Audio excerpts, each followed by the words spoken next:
तो अगर मैं आपसे क्वेश्चन पूछूं कि इक्विलिब्रियम, जो हम समझते हैं कि इक्विलिब्रियम क्या है, कि जब फॉरवर्ड और बैकवर्ड दोनों इक्वल उस बैलेंस में हो, rate of forward direction is equal to rate of backward direction, जब दोनों में वो बैलेंस है, that is called equilibrium. That equilibrium is attain in open system और इन क्लोज सिस्टम। आपके पास दो ऑप्शन है कि जो इक्विलिब्रियम होता है वो ओपन सिस्टम में होता है कि क्लोज सिस्टम में होता है। प्लीज आप सभी अपना आंसर कमेंट सेक्शन में जरूर पोस्ट करना कि जब भी इक्विलिब्रियम आता है वो इक्विलिब्रियम ओपन सिस्टम में आता है कि क्लोज सिस्टम में आता है। Just try and give your answer in the comment section. Yes, कि जो भी इक्विलिब्रियम अटेन होगा that attain in open system और क्लोज सिस्टम। यस, अमन का आंसर है। बाकी बच्चे just try to give your answer. The equilibrium is attained in open system or closed system. Yes, it is always obtained in closed system. बिल्कुल सही answer है कि जब भी इक्विलिब्रियम होगा that is always obtained in closed system में वो attain होता है। और जो इक्विलिब्रियम होता है जनरली, वैसे इक्विलिब्रियम दो तरह का है जनरली, एक स्टैटिक स्टैटिक और दूसरा होता है डायनामिक। स्टैटिक का मतलब होता है जब बिल्कुल ही बैलेंस बना हुआ है और हिल नहीं रही, कोई चीज हिल नहीं रही। जैसे फॉर एग्जांपल आप अपने इमेजिन करो हाथ में आपके हाथ में कोई कॉम है, आपके हाथ में कोई कॉम है और आप उस कॉम को, आप अपने हाथ में एक कॉम को लेके ऐसे रोका हुआ है अपने कॉम को, तो इस तरह का मान लो जो इक्विलिब्रियम, जैसे फॉर एग्जांपल आपका जो ये फोन है, मान लो ना ये लेफ्ट जा रहा है ना ये फोन राइट जा रहा है, बीच में रुका हुआ है, तो इस तरीके के इक्विलिब्रियम को क्या बोलोगे, या स्टैटिक या डायनेमिक। जैसे मान लो ये फोन है, इसकी जो शिफ्टिंग है ना तो लेफ्ट साइड हो रही है शिफ्टिंग, ना राइट साइड हो रही है, बीच में रुका हुआ है, तो इस तरह के इक्विलिब्रियम को क्या बोलोगे। जो इस तरह का इक्विलिब्रियम है कि जो फोन की शिफ्टिंग है neither on left side nor on right side, तो ये तरह का इक्विलिब्रियम क्या कहलाएगा, स्टैटिक। ये स्टैटिक है। तो हम जो चैप्टर पढ़ने वाले हैं वो हम पढ़ने वाले हैं डायनेमिक का, तो हम स्टैटिक में नहीं डायनेमिक से डील करने वाले हैं। हमारा जो इक्विलिब्रियम होगा डायनेमिक है, ठीक है, डायनेमिक। और जो डायनेमिक इक्विलिब्रियम हमारा मतलब उसमें मोशन होगा, it will proceed forward as well as back. जैसे एग्जांपल दिया था आपको पानी की टंकी का, कि अगर किसी टैप टैप से अगर वाटर आ रहा है किसी बकेट में, और बकेट में अगर होल है, तो अगर होल में से निकलने वाले पानी की स्पीड और टैप से आने वाले पानी की स्पीड अगर दोनों सेम हो, तो जो पानी का लेवल होगा in the bucket that will remain same. It does not mean कि पानी रुका हुआ है, पानी चल रहा है लेकिन जो उसका लेवल है वो एक जगह पर रुका रहेगा, तो वो इक्विलिब्रियम क्या है, डायनेमिक। कि वाटर जो है मोशन में है, इनलेट और outlet both water in motion, but जो लेवल है वो रेस्ट पे दिखेगा, तो इस तरह का इक्विलिब्रियम होता है डायनेमिक। तो हमारा तो इक्विलिब्रियम चलेगा डायनेमिक चलेगा। फिजिकल आपने पढ़ रखा है, केमिकल के बारे में थोड़े से और एग्जांपल को स्टडी करते हैं। फॉर एग्जांपल ये एक मैं रिएक्शन लिख रहा हूँ,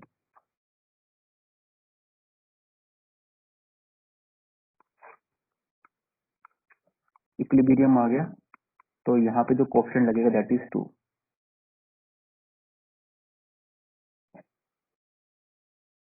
मेरा क्वेश्चन है कि ये जो इक्विलिब्रियम है ये आपको होमोजीनियस लगता है, यस गुड आफ्टरनून, ये होमोजीनियस इक्विलिब्रियम लग रहा है आपको या हेट्रोजीनियस। होमो के लिए आप कमेंट में ए टाइप कर दें, हेट्रो के लिए कमेंट में बी टाइप कर दें। जो इक्विलिब्रियम आपको दिख रहा है that is your homogeneous equilibrium hetero. You can type A for homogeneous equilibrium, you can type B for heterogeneous equilibrium, लेकिन सभी बच्चे प्लीज टाइप जरूर करें कि जो ये होमोजीनियस है समांगी है विषकामी है। फिर बताता हूँ होमोजीनियस हेट्रोजीनियस फर्क क्या होता है, होमोजीनियस हेट्रोजीनियस फर्क क्या होता है, लेकिन अभी जस्ट पूछ रहा हूँ आपसे। प्लीज आप सभी पोस्ट करें अपना आंसर, जो भी आपको लगता है whatever you think, just post your answer, अपने आंसर को पोस्ट करें।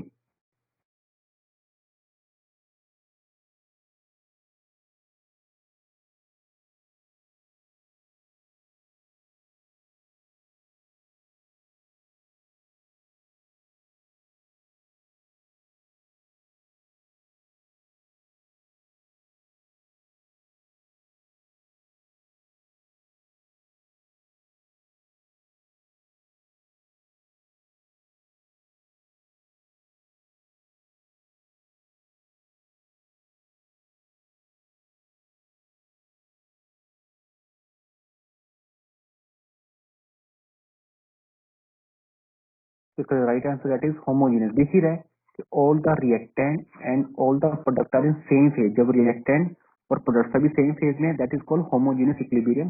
तो दिख रहा था ये होमोजीनियस इक्विलिब्रियम है और आपका बिल्कुल सही आंसर है। अब इस रिएक्शन में लेट्स सपोज, यही रिएक्शन द्वारा लिखता हूँ, hydrogen plus iodine and they react to form 2HI। मैंने आपको इस क्वेश्चन के अंदर याद करो के निकालने को दिया था, इक्विलिब्रियम कांस्टेंट मान लो, तो वो आपका क्या बन जाता था, कंसंट्रेशन ऑफ प्रोडक्ट, जो भी इसका कोफिशिएंट है वो पावर में चल जाएगा, और कंसंट्रेशन ऑफ रिएक्टेंट, अब इनका कोफिशिएंट 1 1 आगे, तो 1 1 को 1 1 रहने देते। इस तरीके के न्यूमेरिकल्स मैंने आपको दिए थे परसों, जो बहुत ही जबरदस्त केस निकाला था। अब ध्यान से सुनना, अब ध्यान से सुनना, मेरा क्वेश्चन ये है कि अगर यहाँ पे हम रिएक्शन को रिवर्स कर दें, जो प्रोडक्ट है उसको रिएक्टेंट साइड लिख दें और जो रिएक्टेंट है उसको प्रोडक्ट साइड लिख दें, क्या इक्विलिब्रियम कांस्टेंट सेम रहेगा? अगर सेम रहेगा तो आप मुझे ए लिखे कमेंट में कि जो इक्विलिब्रियम कांस्टेंट है वो सेम रहेगा, और अगर आपको लगता है इक्विलिब्रियम कांस्टेंट डिफरेंट हो जाएगा तो आप बी लिखें कि वो डिफरेंट हो जाएगा। कौन इक्विलिब्रियम कांस्टेंट? के। मेरा क्वेश्चन है कि जो इक्विलिब्रियम कांस्टेंट होगा वो सेम रहेगा तब भी अगर हम कंडीशन चेंज कर रहे हैं। कंडीशन चेंज करने का मतलब जो रिएक्टेंट है उसको प्रोडक्ट में लिखा जा रहा है और जो प्रोडक्ट है उसको रिएक्टेंट में। Just try and give me your answer. आप सभी आंसर जरूर दें। तो आपका बिल्कुल सही आंसर है कि यहाँ पे जो इक्विलिब्रियम कांस्टेंट है वो चेंज हो जाएगा, ऑब्वियसली चेंज होगा, ऑब्वियसली चेंज होगा। और आपको नया इक्विलिब्रियम कैसे निकालना होगा? जो न्यू इक्विलिब्रियम होगा उसको लिख दिया हम केसी डैश, और वो पुराने का क्या हो जाएगा, रेसिप्रोकल हो जाएगा। वो पुराने का क्या हो जाएगा, रेसिप्रोकल। जो आपने पहले निकाला उसका रेसिप्रोकल है, ठीक है, वो उसका क्या हो जाएगा, रेसिप्रोकल। क्लियर? अब हमारी रिएक्शन थी H2 प्लस I2 और हमारा बना था HI। अगर मैं, इसका इक्विलिब्रियम था Kc, अगर मैं यहाँ पे सभी के कोफिशिएंट, यहाँ से सुनना, सभी रिएक्टेंट के, सभी प्रोडक्ट के कोफिशिएंट अगर 4 टाइम्स इंक्रीज कर दूं तो क्या इक्विलिब्रियम कांस्टेंट, अब जो इक्विलिब्रियम कांस्टेंट है दैट विल रिमेन सेम और दैट विल रिमेन डिफरेंट? ए और बी? आप मुझे आंसर दें। अगर हम सभी कोफिशिएंट्स को बढ़ा दें, सभी कोफिशिएंट्स को बढ़ा दें, तो जो नया इक्विलिब्रियम होगा वो सेम रहेगा या डिफरेंट होगा? डिफरेंट के लिए बी टाइप करें, सेम के लिए ए टाइप करें। प्लीज सभी बच्चे जरूर टाइप करें। यस, जस्ट टाइप कि अगर हम केसी कब था, जब कोफिशिएंट हमने चेंज किया, लेकिन अब सब क्या, हमने 4 लगा दिया, तो जो नया केसी आएगा जिसको हम बोल देते हैं केसी डैश, उसको हम बोलते हैं केसी डैश, वो चेंज हो जाएगा, वो डिफरेंट हो जाएगा, और वो क्या होगा, पुराना जो केसी था, जितने पावर आपने बढ़ाई है ना वो पावर ऊपर चल जाएगी। आपने अगर 4 टाइम्स इंक्रीज किया तो यहाँ 4 लगा देना, 2 टाइम्स इंक्रीज किया तो यहाँ 2 लगा देना। एन वो होगा जो आपने, इसका आंसर बी है, नॉट ए, सुखदेव। तो एन क्या होगा, जो जितने टाइम्स आपका इंक्रीज हुआ है। ऐसा मत सोचो कि 4 से 4 तो कट रहा है, नहीं, केसी की पावर उतने टाइम्स चेंज हो जाएगी, ये याद रखना। तो 2 बातें मैंने आपको आज बताई हैं, 2 बातें बताई हैं। पहले तो ये बताया था कि जो इक्विलिब्रियम है, हमारा जो ये चैप्टर है वो डायनेमिक इक्विलिब्रियम से डील करेगा, नॉट स्टैटिक। स्टैटिक का मतलब होता है जब बीच में से रुक जाए, जैसे हमने पेन पकड़ा था बीच में रुक जाना, इधर जा रहा है इधर जा रहा है, वो हमने नहीं पढ़ना, हमें पढ़ना डायनेमिक। और डायनेमिक इक्विलिब्रियम हमेशा कहाँ मिलता है, इन क्लोज सिस्टम। फिर अगर हमारे पास क्लोज सिस्टम है और हम इक्विलिब्रियम निकाल रहे हैं केसी, इक्विलिब्रियम कांस्टेंट, तो रिएक्शन को अगर रिवर्स कर देंगे तो नया केसी पुराने केसी का क्या हो जाएगा, रेसिप्रोकल। और अगर हम कोफिशिएंट्स बढ़ा दें पूरी रिएक्शन में, अगर सभी रिएक्टेंट और प्रोडक्ट के आगे क्या लगाते हैं, 2 2 2, वेदर 3 3 3, कुछ भी लगा दे, 4 4, तो जो नया केसी होगा वो पुराने केसी की उतनी पावर बन जाएगा, उतनी पावर बन जाएगा। ये चीज आप याद रखना, ठीक है। अब केसी कैसे निकालते हैं, कंसंट्रेशन टर्म्स में, ठीक है। आपको पता है आप केसी भी फाइंड कर सकते हो और आप केपी भी फाइंड कर सकते हो। मैंने आपको इसके न्यूमेरिकल्स की प्रैक्टिस करने को बोली थी, सिर्फ एक बच्चे ने उसका आंसर भेजे थे, दैट इज अनामिका। बाकी बच्चों ने ट्राई नहीं किया, लेकिन बोला था ट्राई करना कि केपी क्या होता है, केसी आर टी की पावर डेल्टा एन डी। अब सबसे इंपॉर्टेंट कि जो ये इक्विलिब्रियम कांस्टेंट है इसके क्या क्या करेक्टरिस्टिक्स हैं। तो पहला करेक्टरिस्टिक्स है कि जो इक्विलिब्रियम कांस्टेंट होता है इट डज नॉट, जो इक्विलिब्रियम कांस्टेंट होता है ना के, इट डज नॉट, तो चलो एक सेकंड अब लेते हैं।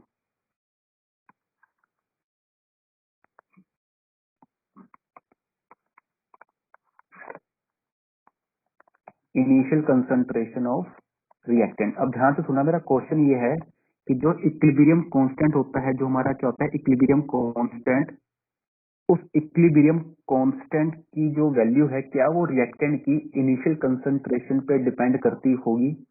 अगर आपको लगता है डिपेंड करते हो तो यस लिखो, अगर डिपेंड नहीं करते तो नो लिखो। क्वेश्चन है मेरा कि जो ये इक्विलिब्रियम कांस्टेंट की जो वैल्यू है, क्या ये रिएक्टेंट की कंसंट्रेशन पे डिपेंड करती है इनिशियल पे? अगर डिपेंड करती है तो यस लिख दो, अगर नहीं करती तो नो लिख दो। कि जो रिएक्टेंट हमने इनिशियली कितना लिया है, क्या उस पे उसका इक्विलिब्रियम कांस्टेंट डिपेंड करेगा? तो इसका आंसर है नो, वो उस पर डिपेंड नहीं करता। डज नॉट डिपेंड, बिल्कुल सही, does not depend, does not depend, बिल्कुल सही। सेकंड है, क्या लगता है आपको जैसे जैसे टेम्परेचर चेंज होगा क्या इक्विलिब्रियम कांस्टेंट भी चेंज होगा? जैसे जैसे टेम्परेचर चेंज होगा क्या इक्विलिब्रियम कांस्टेंट चेंज होगा? तो आप यस लिखो, अगर नहीं होगा तो नो लिखो। टेम्परेचर के साथ क्या इक्विलिब्रियम कांस्टेंट, किसी भी रिएक्शन का अगर हम टेम्परेचर चेंज कर दें तो क्या उसका इक्विलिब्रियम आने वाला जो कांस्टेंट है क्या वो चेंज होगा? अगर चेंज होगा तो से yes in the comment section, नहीं तो नो लिख सकते हो। और जिन बच्चों से टाइप नहीं हो पा रहा, मतलब कमेंट सेक्शन शो नहीं हो रहा, कोई बात नहीं, लेकिन वो अपनी नोटबुक में जरूर लिख लें कि क्या हो सकता है।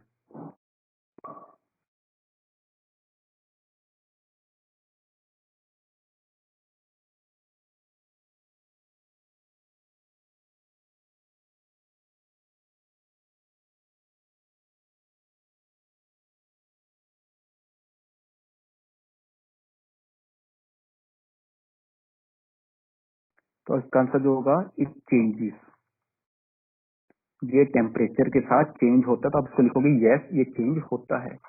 अब मेरा नेक्स्ट क्वेश्चन है कि आपने एक चीज पढ़ी हुई है जिसका नाम है कैटलिस्ट। एक वर्ड होता है जिसका नाम है कैटलिस्ट, हिंदी में इसको बोलते हैं उत्प्रेरक। तो कैटलिस्ट का मतलब क्या होता है? कैटलिस्ट का मतलब होता है जो रिएक्शन को फास्ट कर देता है, जो रिएक्शन को फास्ट कर देता है वो है कैटलिस्ट। मेरा क्वेश्चन है कि अगर हम किसी भी रिएक्शन में अगर कैटलिस्ट को डाल दें तो क्या उसका इक्विलिब्रियम जहां आता है, इक्विलिब्रियम का मतलब है जहां उसने आना है, इक्विलिब्रियम जहां पे फॉरवर्ड और बैकवर्ड दोनों इक्वल हो जाए वो इक्विलिब्रियम है। इक्विलिब्रियम जो था टेम्परेचर के साथ चेंज होता है, तो इक्विलिब्रियम कांस्टेंट में चेंज होगा, इनिशियल कंसंट्रेशन डिपेंड नहीं करता। अब मेरा क्वेश्चन है क्या कैटलिस्ट से इक्विलिब्रियम पे कोई इफेक्ट है? अगर कैटलिस्ट को डालें तो इक्विलिब्रियम पे कोई फर्क पड़ेगा? मतलब इक्विलिब्रियम जहां आना है उसी स्टेज पर आएगा या उससे पहले उसके बाद आ जाएगा? अगर आ जाएगा फर्क तो यस लिख दीजिए, अगर लगता है कि there is no effect of catalyst तो you can write down no. बस आप याद रखना कैटलिस्ट सिर्फ और सिर्फ रिएक्शन को फास्ट करता है, रिएक्शन को सिर्फ क्या करता है फास्ट करता है। लेकिन इक्विलिब्रियम क्या होता है? इक्विलिब्रियम होता है जहां पे कंसंट्रेशन दोनों तरफ 50-50 हो जाए। तो कैटलिस्ट के डालने से 50-50 आने वाला जो टाइम है वो कम लगेगा, लेकिन जहां पे 50-50 होना है वो वहीं पे 50-50 होना है ना? जहां पे मान लो कैटलिस्ट सिर्फ रिएक्शन की स्पीड को इंक्रीज कर रहा है तो देर इज, आप लिख सकते हो there is no effect of catalyst on equilibrium. Equilibrium पे और इक्विलिब्रियम कांस्टेंट पे कोई भी इफेक्ट नहीं होता। On equilibrium and equilibrium constant दोनों पे उसका कोई इफेक्ट नहीं है, इसे आप याद रखना। क्लियर? अब आपने एक चीज पढ़ी है कि जो इक्विलिब्रियम कांस्टेंट है, जो इक्विलिब्रियम कांस्टेंट होता है वो आप सिर्फ तभी फाइंड कर सकते हो जब इक्विलिब्रियम आ चुका है। ए और बी में अगर इक्विलिब्रियम है आप तभी इक्विलिब्रियम कांस्टेंट निकाल सकते हो, उसके पहले उसके बाद नहीं फाइंड कर सकते, ये चीज आप याद रखना। इक्विलिब्रियम कांस्टेंट सिर्फ तभी निकलता है जब ए और बी में इक्विलिब्रियम आ चुका है। अगर इक्विलिब्रियम नहीं आ रखा तो हम केसी फाइंड नहीं कर सकते। अगर इक्विलिब्रियम नहीं है, अगर इक्विलिब्रियम अभी तक नहीं प्राप्त किया है, इज नॉट अटेन्ड, तो इक्विलिब्रियम कांस्टेंट फाइंड नहीं हो सकता। ये बात आप याद रखना। या जो केसी निकालते हो concentration of product divided by concentration of reactant, तभी निकालते हो जब इक्विलिब्रियम आ चुका है। इक्विलिब्रियम इज अटेन तभी आप निकालते हो। अगर अगर इक्विलिब्रियम नहीं आ रखा तो वो नहीं निकलेगा। तो अगर इक्विलिब्रियम कांस्टेंट नहीं निकलेगा तो हम उसकी जगह क्या निकालते हैं, हम उसकी जगह निकालते हैं इक्विलिब्रियम कांस्टेंट की जगह हम निकालते हैं क्यूसी। क्यूसी जो है हमारा कोशेंट कांस्टेंट, ये हम कभी भी निकाल सकते हैं एट एनी स्टेज। हमें इक्विलिब्रियम की वेट करने की जरूरत नहीं है। क्यूसी जो होता है, क्यूसी भी निकालने का तरीका वही है जैसे केसी निकालने का तरीका है, क्या, concentration of product divided by concentration of reactant, तरीका वही है। बस इसका ये एडवांटेज है कि QC can be find out at any stage of the reaction. Reaction की किसी भी स्टेज पे हम क्या निकाल सकते हैं, क्यूसी। बट केसी हमेशा कब निकलेगा, केसी हमेशा तब निकलेगा जब इक्विलिब्रियम अटेन है। आई होप आपको ये क्लियर है कि हम क्यूसी क्यों फाइंड करेंगे। अब हम आगे के टॉपिक में क्यूसी का बात क्यों कर रहे हैं, क्यों उसका डिस्कशन कर रहे हैं, बिकॉज अब तक हम निकाल रहे थे KC which is equilibrium constant in terms of concentration, and this is find out in terms of concentration of product divided by concentration of reactant. But इसमें प्रॉब्लम क्या है, प्रॉब्लम ये है कि केसी से तभी निकलता है जब इक्विलिब्रियम है। अगर इक्विलिब्रियम अटेन नहीं है तो केसी नहीं निकलेगा। तो इसके लिए बदले में हमने क्या फाइंड करना शुरू कर देंगे, क्यूसी। तो क्यूसी का मतलब होता है quotient constant, and it can be find out by concentration of product divide by concentration of reactant. And अगर क्यूसी जो है वो किसी भी स्टेज पे फाइंड आउट हो सकता है, चाहे इक्विलिब्रियम अटेन हो चाहे ना हो। अब क्यूसी के द्वारा हमें बहुत बेनिफिट होने वाला है। अब हम ये देखने वाले हैं कि क्यूसी जो है, अगर हम क्यूसी को फाइंड कर लें तो क्यूसी के फाइंड होने से हम पता कर सकते हैं कि इक्विलिब्रियम आ चुका है कि आने वाला है या जा चुका है। जैसे क्यूसी की वैल्यू केसी से कम है, या फिर क्यूसी जो है वो केसी के बराबर है, या फिर क्यूसी केसी से ज्यादा है। अगर क्यूसी की वैल्यू केसी से कम है, इसका मतलब क्या है कि जो रिएक्शन है ना वो किस में जा रही है, in forward direction. Forward direction में क्या है, रिएक्शन जारी है। रिएक्शन कहाँ जा रही है, फॉरवर्ड डायरेक्शन में जा रही है। मतलब equilibrium will have to attain, मतलब इक्विलिब्रियम आएगा भी, आएगा, आया नहीं, आया नहीं। और अगर क्यूसी केसी बराबर आ गया तो इसका मतलब क्या हो गया, इक्विलिब्रियम इज अटेन, इक्विलिब्रियम आ चुका है। तो क्यूसी केसी के बराबर है। अगर क्यूसी केसी से बड़ा हो गया इसका मतलब क्या है, रिएक्शन अब पीछे को जाएगी, reaction is in reverse direction, reverse direction में जाएगी। और जब रिवर्स डायरेक्शन में जाएगी रिएक्शन तो इसका मतलब ये है कि इक्विलिब्रियम जा चुका है।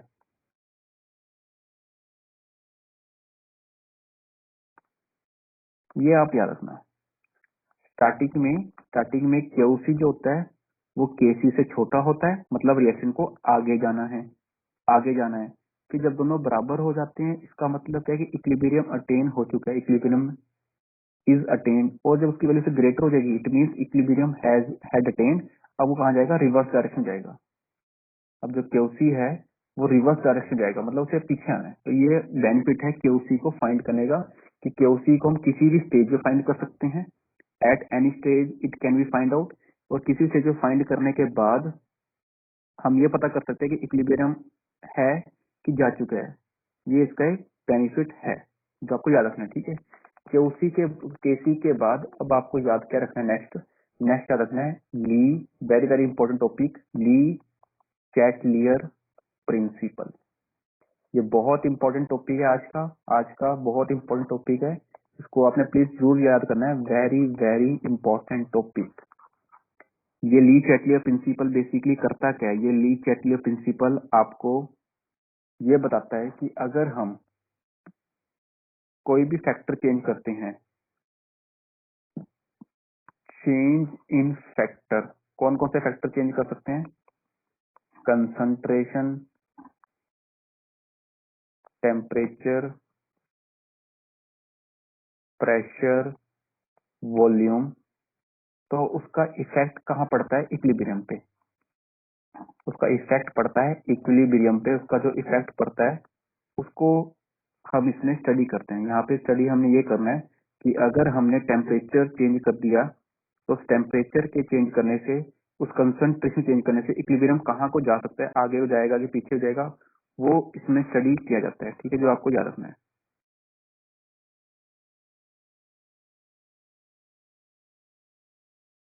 अब कैसे करना है देखो जरा। मान के चलो हमारे पास एक रिएक्टेंट है नाइट्रोजन, एक रिएक्टेंट है हाइड्रोजन, इसके 3 मोल डले, और हमारे पास प्रोडक्ट बन गया 2NH3।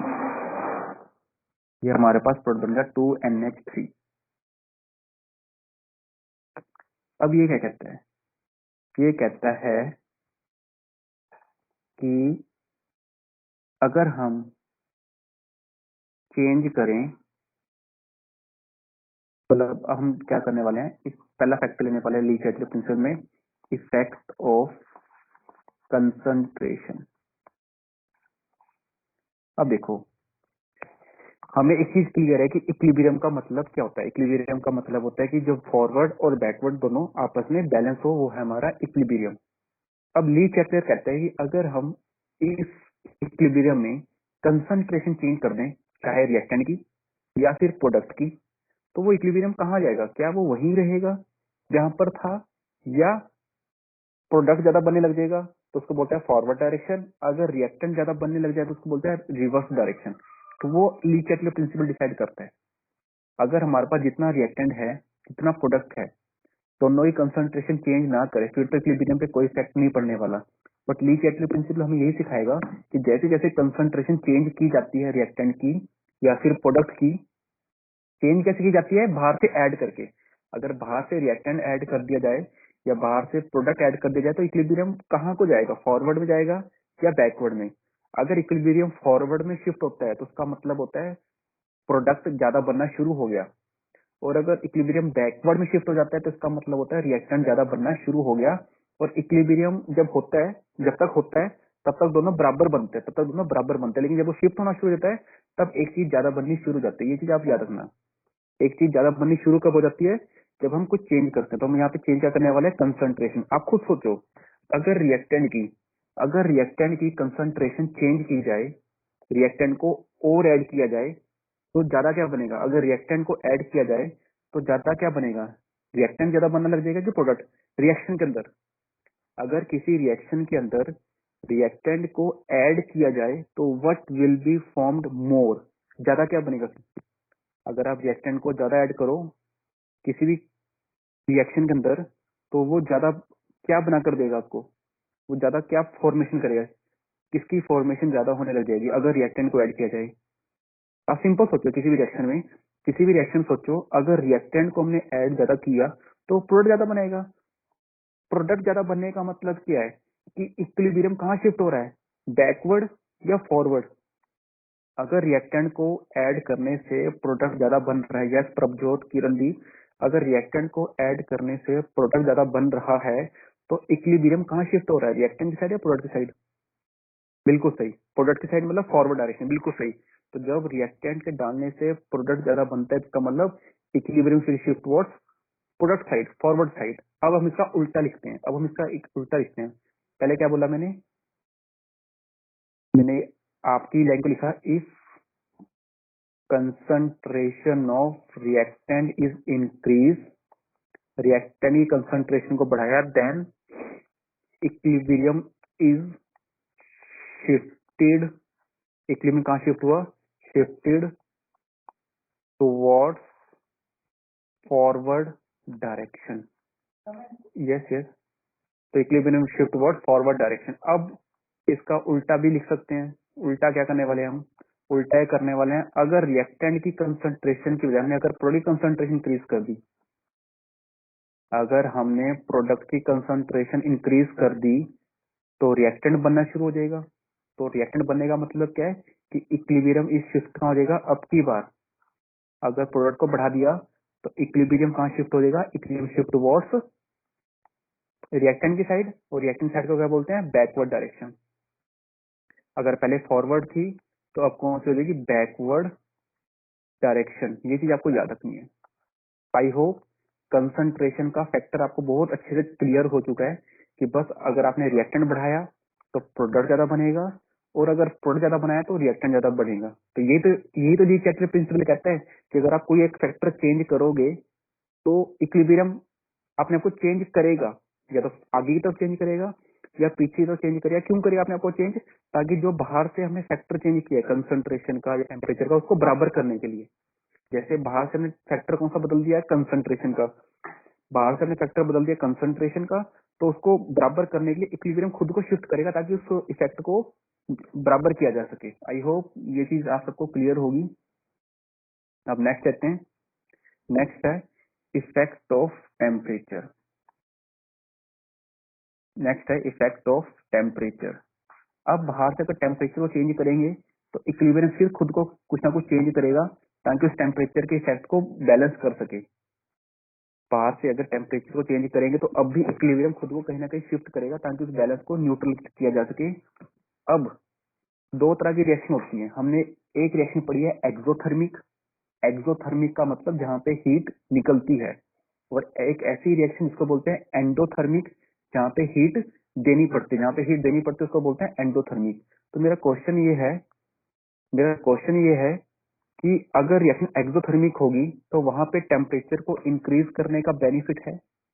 मतलब कहने का मतलब क्या है, जो रिएक्शन ऑलरेडी एक्सोथर्मिक है, ऑलरेडी एक्सोथर्मिक का मतलब रिएक्शन के अंदर रिएक्टेंट से प्रोडक्ट के बनते समय, रिएक्टेंट से प्रोडक्ट के बनते समय हीट निकल रही है, हीट निकल रही है तभी वो एक्सोथर्मिक है।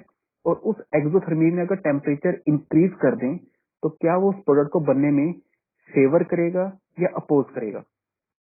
एक रिएक्शन है जो एक्सोथर्मिक है, मींस रिएक्टेंट से प्रोडक्ट के बनते समय हीट निकल रही है, तो उसी रिएक्शन में अगर टेम्परेचर को इंक्रीज कर दें, वो इंक्रीज हुआ टेम्परेचर प्रोडक्ट के बनने को फेवर करेगा या अपोज करेगा?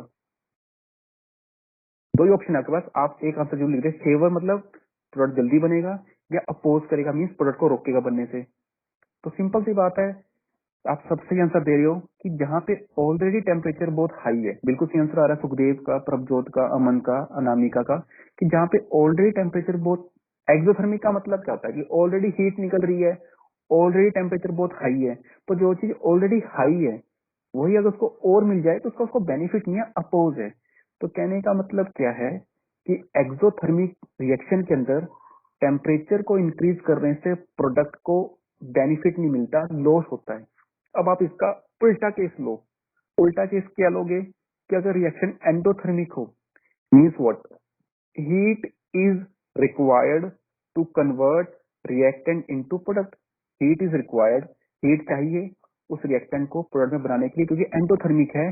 तो वहां पे अगर टेम्परेचर इंक्रीज करें तो वो इंक्रीज हुआ टेम्परेचर प्रोडक्ट के बनने को फेवर करेगा या अपोज करेगा अगर हम एंडोथर्मिक में टेम्परेचर को इंक्रीज करें। Just give me you answer. आप सभी बच्चे मुझे अपना आंसर जरूर पोस्ट करें कि अगर हम एंडोथर्मिक रिएक्शन के अंदर टेम्परेचर को इंक्रीज करते हैं तो वो प्रोडक्ट को क्या करेगा? फेवर। फेवर का मतलब होता है it will help to form more product. Yes, बिल्कुल सही आंसर आ रहे हैं सही बच्चे। देखो अपना जरूर, जिनके जिनके कमेंट सेक्शन ओपन हो सकते हैं तो प्लीज वो जरूर पोस्ट करें, बाकी अपने नोटबुक में आंसर लिख सकते हैं। ठीक है, तो कहने का बिल्कुल सही मतलब ये है कि इंक्रीज इन टेम्प, आप ऐसे लिख सकते हो इन एक्सोथर्मिक रिएक्शन। आप क्या बोलोगे? In exothermic reaction increase in temperature shift equilibrium towards. अब देखो आपने खुद बोला था कि एक्सोथर्मिक रिएक्शन के अंदर, आपने सबने बोला था कि एक्सोथर्मिक रिएक्शन के अंदर टेम्परेचर को इंक्रीज करने से प्रोडक्ट का क्या होता है? अपोज होता है। अपोज होने का मतलब क्या है कि इक्विलिब्रियम कहाँ चला गया? बैकवर्ड डायरेक्शन में। अगर प्रोडक्ट अपोज हो रहा है इसका मतलब क्या है? रिएक्टेंट बनेगा। अगर प्रोडक्ट को अपोज कर रहे हैं इसका मतलब है कि रिएक्टेंट बनेगा। और अगर एंडोथर्मिक रिएक्शन है, और अगर एंडोथर्मिक रिएक्शन है जहाँ पे हीट चाहिए, उस केस में शिफ्ट होगा। अगर एंडोथर्मिक रिएक्शन के अंदर टेम्परेचर क्या क्या करेंगे? इंक्रीज करेंगे, तब इक्विलिब्रियम शिफ्ट होगा कहाँ पे? फॉरवर्ड की तरफ, तो प्रोडक्ट को फायदा मिलेगा। फेवर का मतलब होता है प्रोडक्ट की तरफ इक्विलिब्रियम का जाना, तो वो फॉरवर्ड डायरेक्शन में शिफ्ट होगा। आई होप जैसे आपको कंसंट्रेशन का पता चल गया कि रिएक्टेंट को इंक्रीज करो तो प्रोडक्ट ज्यादा बनता है, प्रोडक्ट को इंक्रीज करो कंसंट्रेशन, रिएक्टेंट ज्यादा बनता है। उसी तरह एक्सोथर्मिक में अगर टेम्परेचर बढ़ाएंगे तो वो फेवर नहीं करेगा, फेवर नहीं करेगा मतलब बैकवर्ड में आ जाएगा, और अगर एंडोथर्मिक में टेम्परेचर इंक्रीज करेंगे तो फॉरवर्ड में चल जाएगा। आप इसको उल्टा भी कर सकते हो। अब आप मुझे खुद बताओ, अगर किसी रिएक्शन को, अब आप मुझे सभी आंसर देना, अगर कोई रिएक्शन एक्सोथर्मिक है और हम प्रोडक्ट ज्यादा बनाना चाहते हैं, वी वांट कि ज्यादा प्रोडक्ट बने, तो टेम्परेचर क्या रखेंगे, हाई या low? In exothermic reaction more product will be formed at high temperature और at low temperature। अगर कोई रिएक्शन एक्सोथर्मिक है, हीट निकल रही है, ज्यादा मात्रा में प्रोडक्ट बने, उसके लिए तापमान को उच्च रखेंगे कि निम्न रखेंगे, हाई या लो? तो आपको पता लग गया, यस। देखो सुखदेव, अनामिका, प्रभजोत, किरण, इनके अलावा बाकी बच्चे ट्राई करें, प्लीज आंसर दें। Sukhraj, just try to give your answer. Prabhpreet, जितने बच्चे प्रेजेंट है, Kamalpreet, just give your answer कि what is the temperature for exothermic reaction. तो आप बोलोगे लो होना चाहिए। और आप जितनी भी रिएक्शंस पढ़ोगे ना आगे, एक्सोथर्मिक रिएक्शन, और अगर उसमें इक्विलिब्रियम होगा तो आप देखना वहां पे टेम्परेचर हमेशा लो होगा। और अगर वो एंडोथर्मिक रिएक्शन है और इक्विलिब्रियम है तो वहां पे टेम्परेचर हाई किया जाएगा। तो ये आप कंडीशन याद रखना, किस किस की, एक कंसंट्रेशन की, दूसरी टेम्परेचर की, तीसरी हम लेने वाले हैं इफेक्ट ऑफ प्रेशर। प्रेशर का इफेक्ट बहुत बहुत बहुत सिंपल है। प्रेशर कहता है कि प्रेशर के बढ़ने का मतलब होता है वॉल्यूम का कम होना, वॉल्यूम का कम होना। तो अगर हम प्रेशर को इंक्रीज करते हैं, अगर हम प्रेशर को इंक्रीज करते हैं तो इक्विलिब्रियम शिफ्ट करता है towards laser number of moles. जिसके मोल्स कम हैं उधर वो शिफ्ट हो जाएगा। जैसे for example N2 plus 3H2। मैं आपसे पूछता हूँ रिएक्टेंट के कितने मोल्स हैं? अगर मैं इस क्वेश्चन पूछूं रिएक्टेंट कितने मोल है तो बोलोगे रिएक्टेंट टोटल मोल है 1 प्लस 3, तो टोटल है 4 मोल्स रिएक्टेंट की। और अगर मैं पूछता हूँ प्रोडक्ट कितने मोल्स हैं तब बोलोगे प्रोडक्ट के 2 मोल हैं। तो प्रोडक्ट के मोल्स 2 हैं, रिएक्टेंट के 4 हैं।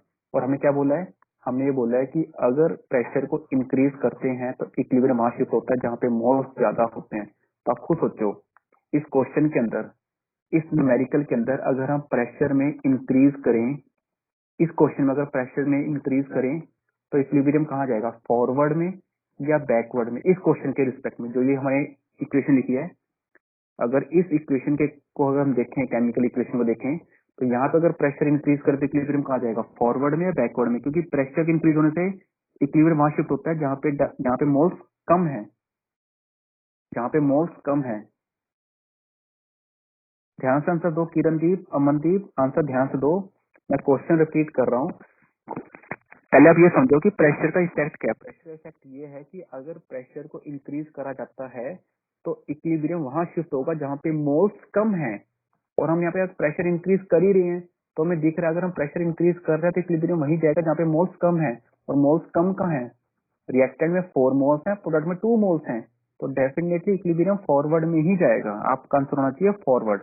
बट अगर हमने प्रेशर डिक्रीज कर दिया, इस क्वेश्चन के अंदर प्रेशर के अंदर क्या कर दिया, डिक्रीज, तो वो वहां शिफ्ट होगा जहाँ पे मोल्स ग्रेटर हैं, तब कहाँ जाएगा, बैकवर्ड में। अगर यहाँ पे प्रेशर डिक्रीज करेंगे तो बैकवर्ड डायरेक्शन में जाएगा। अगर प्रेशर डिक्रीज क्या किया था, डिक्रीज, और अगर प्रेशर इंक्रीज किया जाएगा तो कहाँ जाएगा, फॉरवर्ड में।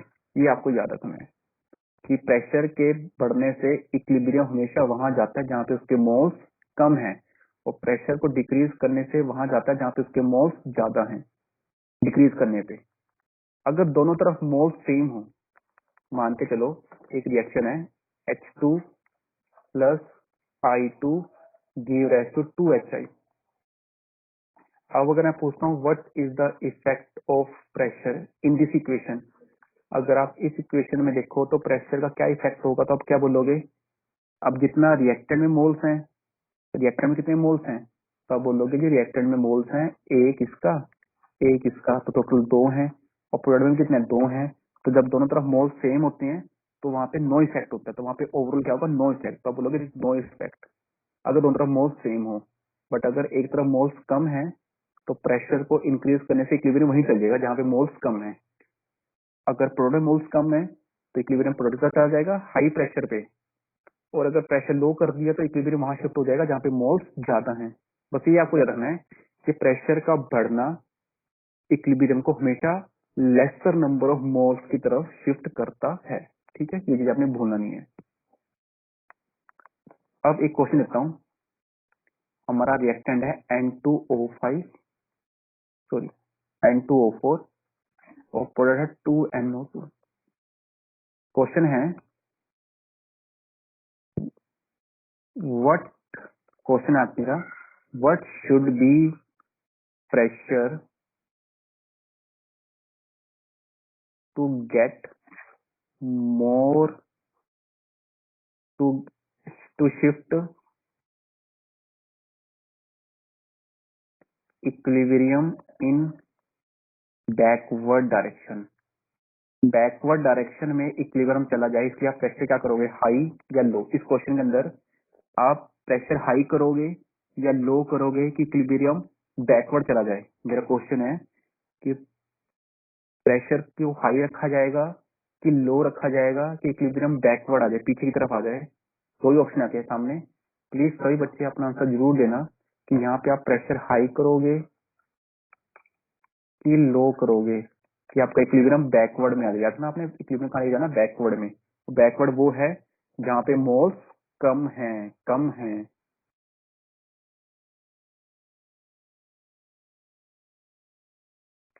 रिएक्टेंट की तरफ कितने मोल्स हैं आपके, रिएक्टेंट में आपके मोल हैं 1, प्रोडक्ट में कितने मोल्स हैं 2। और हमने पढ़ा हुआ था कि प्रेशर को इंक्रीज करने से इक्विलिब्रियम वहां शिफ्ट होता है जहाँ पे मोल्स कम है, जहाँ पे मोल्स कम है।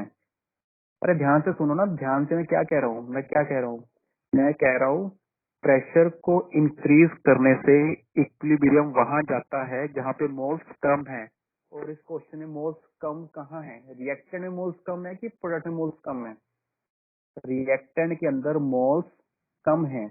अगर रिएक्टेंट के अंदर मोल्स कम है और हमने इक्विलिब्रियम भी कहाँ लेके जाना है, पीछे ही लेके जाना है, तो पीछे अपने आप जाएगा जब प्रेशर हाई होगा। हाई प्रेशर का मतलब होता है इक्विलिब्रियम वहां जाएगा जहाँ पे मोल्स कम है। और हमारे मोल्स कम प्रोडक्ट में है कि रिएक्टेंट में है, तो आप बोलोगे हमारे मोल्स कम है रिएक्टेंट में। तो रिएक्टेंट में अगर मोल्स कम है तो हम प्रेशर हाई रखेंगे तो ऑटोमेटिकली ज्यादा रिएक्टेंट बनेगा। हाई प्रेशर इसका राइट आंसर होगा, क्योंकि अगर हाई प्रेशर होगा तभी इक्विलिब्रियम कहाँ जाएगा, जहाँ पे मोल्स कम है। और मोल्स कम किसके हैं, रिएक्टेंट के। देखो प्रेशर का इफेक्ट पड़ने से पहले आप ये देखो किसके मोल्स कम है, किसके मोल्स ज्यादा हैं। अगर रिएक्टेंट के मोल्स कम है और आपको क्वेश्चन क्या बोला है कि रिएक्टेंट ज्यादा बने, तो डेफिनेटली आप प्रेशर क्या रखोगे, हाई रखोगे, क्योंकि हमने रिएक्टेंट की तरफ जाना है। और अगर प्रोडक्ट के मोल्स कम है और आपको बोला गया है कि प्रोडक्ट ज्यादा बनना है, तब आप हाई प्रेशर रख दोगे प्रोडक्ट के लिए। ठीक है, एक क्वेश्चन मैं देता हूँ, ट्राई करना और बताना कि कैसे होगा ये। ठीक है, ध्यान से देखना और बताना मुझे। PCl3 प्लस Cl2 हमारा बन गया PCl5। मैं कहता हूँ जो इक्विलिब्रियम है वो फॉरवर्ड शिफ्ट हो। अगर इक्विलिब्रियम को फॉरवर्ड शिफ्ट करना है तो अब प्रेशर क्या करेंगे, हाई प्रेशर या लो प्रेशर। ये लास्ट क्वेश्चन है, प्लीज सही आंसर देना।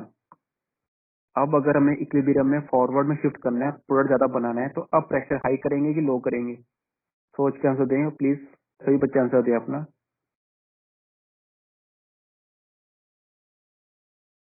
अब प्रेशर क्या रखा जाएगा, हाई या लो। अब आपको पता है रिएक्टेंट में कितने मोल्स हैं, रिएक्टेंट टोटल मोल्स हैं 1 और 1 2। प्रोडक्ट में सिर्फ एक ही मोल है, तो प्रोडक्ट के मोल्स कम है, प्रोडक्ट के मोल्स कम है। नो प्रेशर नहीं होगा भाई, हाई प्रेशर होगा, क्योंकि हाई प्रेशर का मतलब है इक्विलिब्रियम वहां शिफ्ट होगा जहाँ पे मोल्स कम है, और मोल्स कम का है हमारे फॉरवर्ड में। तो इसलिए अब की बात में आंसर क्या है, हाई प्रेशर। इसको एक और रीड करना तो आप मुझे बताना आपको समझ आया कि नहीं आया। ठीक है, कि प्रेशर को इंक्रीज करने से इक्विलिब्रियम हमेशा वहीं जाता है जहाँ पे उसके मोल्स कम है। नेक्स्ट इफेक्ट है वॉल्यूम का। और वॉल्यूम का जो इफेक्ट है वो प्रेशर से बिल्कुल अपोजिट है। प्रेशर से बिल्कुल अपोजिट किसका इफेक्ट है? वॉल्यूम का। वॉल्यूम का कैसे है? आप खुद सोचो, अगर वॉल्यूम को इंक्रीज करेंगे तो इक्विलिब्रियम कहाँ शिफ्ट होगा? लेसर नंबर ऑफ मोल्स की तरफ या ग्रेटर नंबर ऑफ मोल्स की तरफ? अगर वॉल्यूम को इंक्रीज करें, अगर वॉल्यूम को इंक्रीज करें तो equilibrium shift towards laser number of moles या ग्रेटर नंबर ऑफ मोल्स? अगर वॉल्यूम को इंक्रीज करें, याद रखना वॉल्यूम का इफेक्ट प्रेशर के इफेक्ट के बिल्कुल अपोजिट है, अपोजिट है। Yes Anamika, good.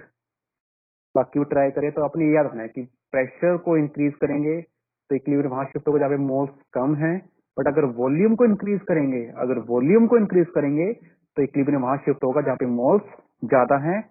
और लास्ट इफेक्ट है कैटलिस्ट का, वो आपको पता है कि कैटलिस्ट का कोई इफेक्ट नहीं है। तो 4 इफेक्ट है मेन, पहला कंसंट्रेशन, दूसरा टेम्परेचर, तीसरा प्रेशर, चौथा वॉल्यूम, 5वां से कैटलिस्ट है। कैटलिस्ट का कोई इफेक्ट नहीं है, there is no effect of catalyst. एक हो रहा है वैसे एडिशन ऑफ इनर्ट गैस, वो हम कल देखेंगे। तब तक आप सब सभी बच्चे प्लीज इसको रिवाइज करना और अपनी अटेंडेंस मुझे दे देना।